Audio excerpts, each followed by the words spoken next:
ఏది నిజానికి మనిషిని కదిలిస్తుంది, ఎందుకని మనుషులు ఇట్లా మారుతారు అని తెలుసుకోవాలనే ఆలోచనతో ఆ అధ్యయనము ఒకవైపు కొనసాగుతూ ఉండగా ఎమర్జెన్సీ తదనంతరం వచ్చినటువంటి ఈ పరిస్థితులు వీటన్నింటి వల్ల ఆయన కూడా పౌర హక్కుల సంఘంలోకి రావటం జరిగింది.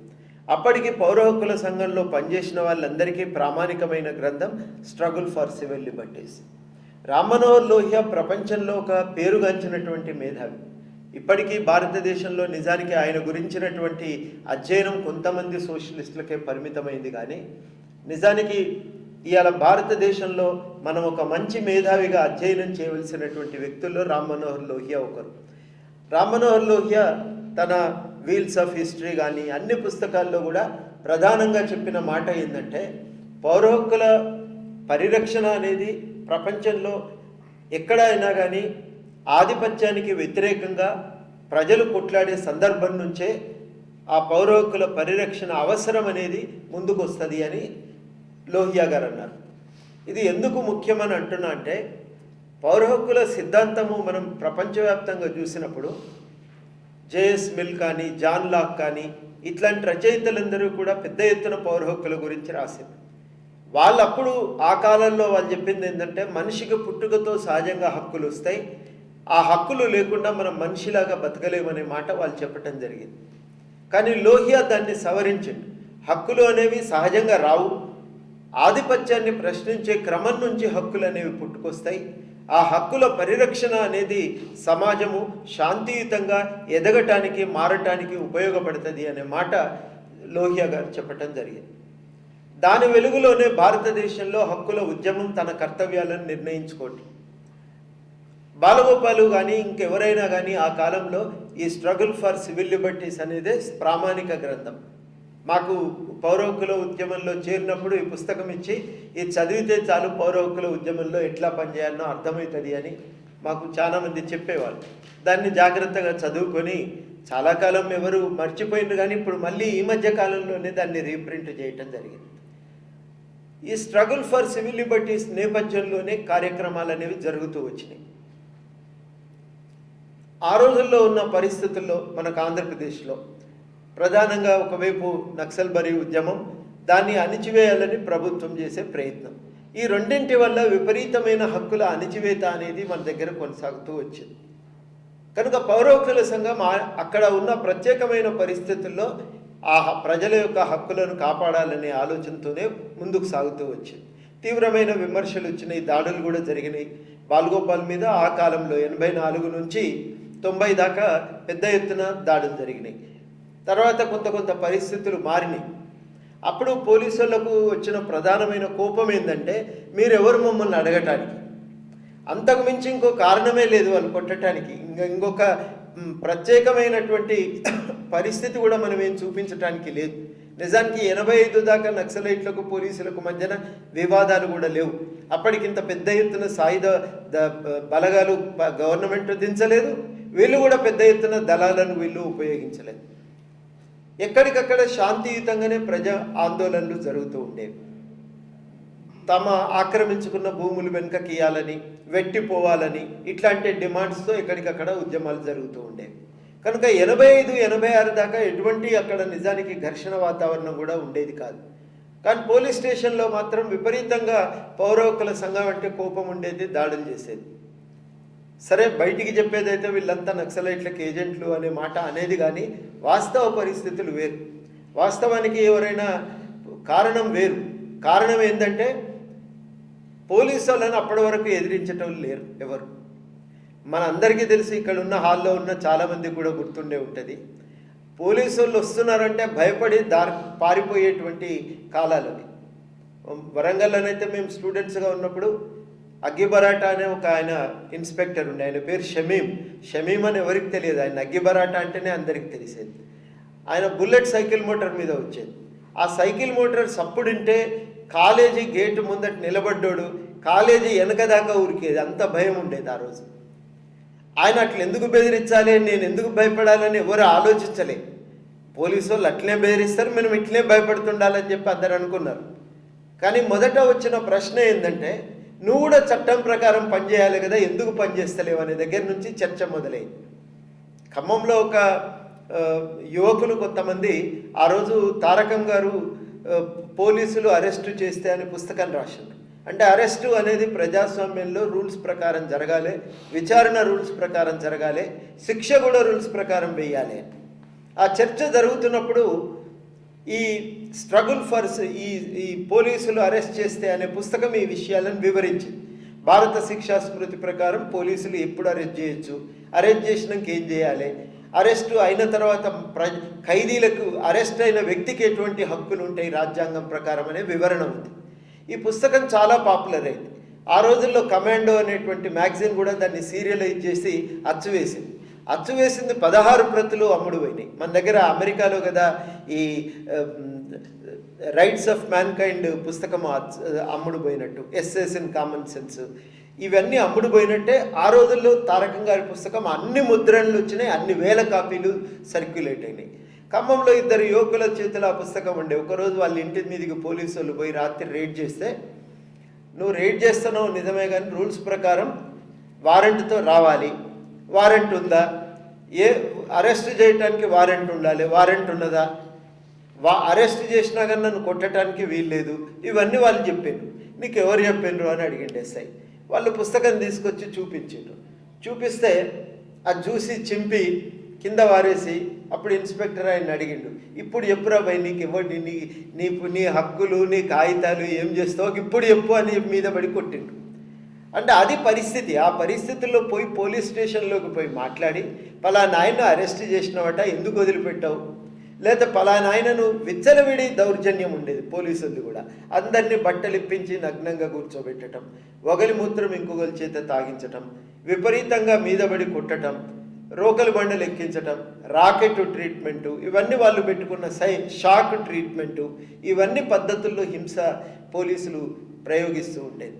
ఈ హింస అరెస్ట్ అయి ఈ దాడికి హింసకు లోనవుతున్నటువంటి వ్యక్తిని విడిపించడం అనేది ప్రధాన కార్యక్రమంగా ఉండేది. పోలీసుల కోపం ఏంటంటే పోలీస్ స్టేషన్కు పోవటము, నిలబడటము, చట్టం గురించి మాట్లాడటం వాళ్ళ కోపం వచ్చేది.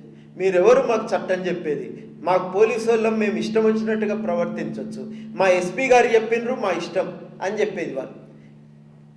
ఇట్లా మీరు ఎస్పీ గారు చెప్పినా ఎవరు చెప్పినా నీవు ఈ చట్టం ప్రకారం పనిచేయాలని చెప్పి వాళ్ళకు నచ్చజెప్పటం, మాట్లాడటం సాధ్యమయ్యేది కాదు. వాళ్ళ జవాబు ఎప్పుడు కూడా ప్రశ్న అడిగితే మీద పడి దాడి చేసేది. బాలగోపాల్ మీద జరిగిన దాడులన్నీ ఆ సందర్భంలో జరిగినటువంటి దాడులే తప్ప మరొకటి కాదు. ఈ మొత్తము కాలంలోనే హింస ప్రతిహింసలకు సంబంధించిన చర్చ కూడా పెద్ద ఎత్తున మొదలైంది ఆంధ్రప్రదేశ్లో. అసలు పోలీసులు తప్పు చేస్తున్నారు నిజమే, నక్సలైట్లు కూడా చంపొచ్చా, వీళ్ళు చంపొచ్చా, వీళ్ళకు కూడా అధికారం ఉన్నదా, వీళ్ళు తప్పు చేస్తే అడగరా, ఈ చర్చ ఒకటి పెద్ద ఎత్తున జరిగింది. ఈ మొత్తము జరుగుతున్న చర్చ నేపథ్యంలోనే పౌర హక్కుల సంఘానికి ఉండే పని ఏంటిది, లక్ష్యం ఏంటిది, ఎట్లా పనిచేయాలనే విషయాల మీద బాలగోపాల్ కొత్తగా ఒక సిద్ధాంతం అనే దాన్ని పెంపొందించడం జరిగింది. 94 తర్వాత ఆయన చేసిన ఈ సిద్ధాంతమే పౌర హక్కుల ఉద్యమంలో ఒక పెద్ద, ఆయన చేసినటువంటి ఒక పెద్ద, అది ఉద్యమాన్ని పెంపొందించడానికి ఆయన చేసిన ఒక ముఖ్యమైనటువంటి కృషిగా మనం గుర్తించవలసి ఉంటుంది. ఆయన ప్రధానంగా చెప్పింది ఏంటంటే పౌర హక్కుల సంఘానికి తనకంటూ ఒక ప్రత్యేకమైన పని ఉంటుంది. కార్యరంగం అనే మాట విస్తృతంగా వాడుతుండేది బాలగోపాల్. పౌర హక్కుల సంఘానికి తనకంటూ ఒక కార్యరంగం ఉంటుంది. ఆ కార్యరంగం ఏంటిది, అంతకుముందు ఆలోచన వేరుగా ఉండేది. నక్సలైటు ఉద్యమానికి అనుబంధంగా మనం అరెస్ట్ అయినప్పుడు ఇడిపించటమే మన పని అనుకునేది. అంతకు మించి ఒక ప్రత్యేకమైన కార్యక్రమం ఉంటుంది అని చెప్పి ఎవరం అనుకునే వాళ్ళం కాదు. కానీ ఆయన మొట్టమొదటిసారి పెంపొందించిన సూత్రీకరణ ఏంటంటే పౌర హక్కుల ఉద్యమానికి తనకంటూ ఒక కార్యరంగం ఉంటుంది. ప్రధానంగా పౌర హక్కుల సంఘం చేసే పనుల గురించి ఆయన సూత్రీకరించింది. ఏం పని ఉంటుంది పౌర హక్కుల సంఘానికి? మొదటిది చట్టంలో ఉన్న హక్కులు అమలయ్యేటట్టు చూడటం, కొత్తగా సమాజం కోరుకుంటున్నటువంటి హక్కులను గుర్తించటం, ఆ గుర్తించినటువంటి హక్కులను చట్టంలోకి వచ్చేటట్టుగా చూడటం, ఇవి మనకు ఉండేటువంటి పనులు అని చెప్పి ఆయన సూత్రీకరించారు. మరి కొత్తగా సమాజంలో హక్కులు ఎక్కడి నుంచి ఉనికిలోకి వస్తాయి?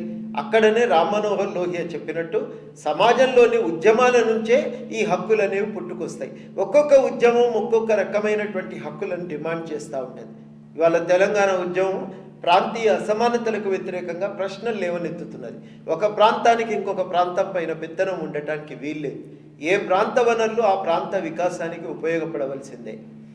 ఏ ప్రాంత ప్రజలకి ఆ ప్రాంతంలో ఉండేటువంటి వనరులను వినియోగించుకునేటువంటి అధికారం ఉండి తీరవలసిందే. ఆ ఒక ప్రత్యేకమైనటువంటి సూత్రీకరణ ఈ ఉద్యమం నుంచి పెంపొందుతున్నది.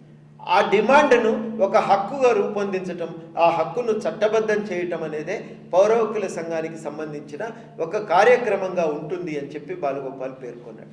మూడోది బాలగోపాల్ చెప్పిన ముఖ్యమైన విషయం ఏంటంటే, ఆ ఉద్యమానికి ఉండే రాజకీయాలకు పౌర హక్కుల సంఘానికి సంబంధం లేదు. ఆ ఉద్యమానికి ఉండే రాజకీయాలు వేరు, పౌర హక్కుల సంఘానికి ఉండే కార్యక్రమాలు వేరు. పౌర హక్కుల సంఘం కేవలం హక్కుల పరిరక్షణకే పనిచేస్తుంది. ఒక్కొక్క ఉద్యమం నుంచి వచ్చే ఒక్కొక్క డిమాండ్ నుంచి తలెత్తుతున్న ముఖ్యమైన హక్కులన్నింటినీ చట్టబద్ధం చేసి అమలు చేయించే ప్రయత్నం చేస్తుంది అని చెప్పి ఆయన పేర్కొన్నాడు. నాలుగోది ఆయన చెప్పిన ముఖ్యమైనది ఏమంటే, ఏ ఉద్యమమైనా ప్రజల హక్కులను ఉల్లంఘించటం తప్పే, ఆ హక్కులను ఉల్లంఘించడానికి వీల్లేదు. అయితే దాన్ని విమర్శించేటువంటి నైతికంగా సూచనలు చేయగలం, మంచి మాట చెప్పగలుగుతాం, కానీ సరిచేయగలిగేటువంటి శక్తి పౌర హక్కుల ఉద్యమానికి ఉండదు. పౌర హక్కుల ఉద్యమానికి అంతర్గతంగా ఉన్న పరిమితి అది. అంత మాత్రం చేత ఒక ఉద్యమానికి ఉండేటువంటి రాజకీయాలను విమర్శించడం అనేది పౌర హక్కుల సంఘం పని కాదు. ఆ పని సమాజం చేసుకోవాల్సిందే, పౌర హక్కుల సంఘం అనేది అని. ఇవి ప్రధానంగా పెంపొందించినటువంటి సూత్రీకరణలు. వీటి మీదే అంతర్గతంగా పెద్ద ఎత్తున చర్చ జరిగింది. ఈ సూత్రీకరణల ప్రభావం చాలా కీలకమైనది. అంటే ఏదో ఒక ఉద్యమమే సమాజానికి మార్పుకు దోహదపడుతుంది అని చెప్పి పౌర హక్కుల సంఘం నమ్మటం లేదు. అనేక ఉద్యమాలు అనేక రూపంలో సమాజాన్ని మార్చడానికి ప్రయత్నం చేస్తాయి. పౌర హక్కుల సంఘం అన్నింటినీ సమానంగా చూస్తుంది. దాంట్లో ప్రాధాన్యతలు లేవు. ఫలానా సిద్ధాంతమే నా కరెక్టు, ఫలానా సంఘమే కరెక్టు, ఫలానా రాజకీయాలే కరెక్ట్ అనేటువంటి సిద్ధాంతం పౌర హక్కుల సంఘానికి ఉండదు. ఏ సంఘము ఏ రీతిలో సమాజం మార్పుకు కృషి చేసినా ఆ ఉద్యమంలో అంతర్గతంగా ఉన్న ప్రజాస్వామిక విలువలను మనం ఆ మేరకు ఆమోదిస్తామని చెప్పి బాలగోపాల్ పేర్కొనటం జరిగింది. ఇది బాలగోపాల్ చేసిన సూత్రీకరణలో ముఖ్యమైనది. చాలామంది ఏమనుకుంటారు, ఆయన సింపుల్గా బతికిండు, గాంధీ మహాత్ములు లెక్క బతికిండు, వాటి మీదే ఎక్కువ దృష్టి పెడతారు. నిజానికి అవి ముఖ్యమైన విషయాలు కావు. ఆయన ఆచరణకు సంబంధించి కూడా కొన్ని కీలకమైన అంశాలని చెప్పి నేను ముగిస్తా. ప్రధానంగా ఆయన ఆచరణలో ఆయన గీటురాయిగా పెట్టుకున్న కొన్ని అంశాలు ఉన్నాయి. మొట్టమొదటిది ఏంటంటే, మనం సంఘంగా ఏర్పడి పనిచేయటం మొదలుపెట్టిన తర్వాత ఎక్కడికి ఎప్పుడు ఎవరికి అవసరం వచ్చినా ఆ సమయంలో మనం వాలిపోవాలి, తప్పదు, బాధ్యతగా స్వీకరించాలి, ఆ సమయానికి మనం అక్కడ చేరుకోవాలి అని. రెండవది, కేవలం పోయి విషయాలను తెలుసుకోవటం కాదు, వాళ్ళకు కావలసిన సహాయం అందించాలి. తక్షణ సహాయం ఏం చేయగలం, దీర్ఘకాలిక సహాయం ఏం చేయగలమని ఆలోచించి ఆ సహాయాన్ని అందించేటువంటి ప్రయత్నం చేయాలి. అంతటితో ఆపకుండా ఆ ప్రత్యేకమైన ఘటనలో మనకు తెలిసిన పౌర హక్కుల ఉల్లంఘనలను కూడా ఎత్తి చూపాలి. ఆ ఉల్లంఘనల నివారణ కోసం విస్తృతంగా ప్రచారం చేయాలి. కాబట్టి ఒక్కొక్క సంఘటన తర్వాత ఈ కార్యక్రమాలన్నీ కూడా ఆయన నెత్తిన వేసుకొని తిరిగేది. ప్రధానంగా ఆయన ఆచరణ కూడా ఒక కీలకమైనటువంటి అంశమే. ఏ ఉద్యమకారుడైనా చూడవలసింది ఆయన ఆచరణను కూడా. అందుకని ఎన్కౌంటర్లు జరిగినాయి అంటే పోయి సమాచారం సేకరించే, మళ్ళీ అక్కడ మనం మన అవసరం మన ప్రయోజనాల కోసం విషయాలను అధ్యయనం చేయటం కాదు, నిష్పాక్షికంగా అక్కడ విషయాలను తెలుసుకోవాలి. మనకు నచ్చినా నచ్చకపోయినా వాస్తవాలను మాత్రం ఉన్నట్టుగా మనం చెప్పాలి అని ఆయన లోతుగా ప్రతి విషయము అర్థమయ్యేదాకా దాన్ని అధ్యయనం చేసేవాడు, దాని గురించి విషయాలను తెలుసుకునేవాడు, సమాచారాన్ని సేకరించేవాడు.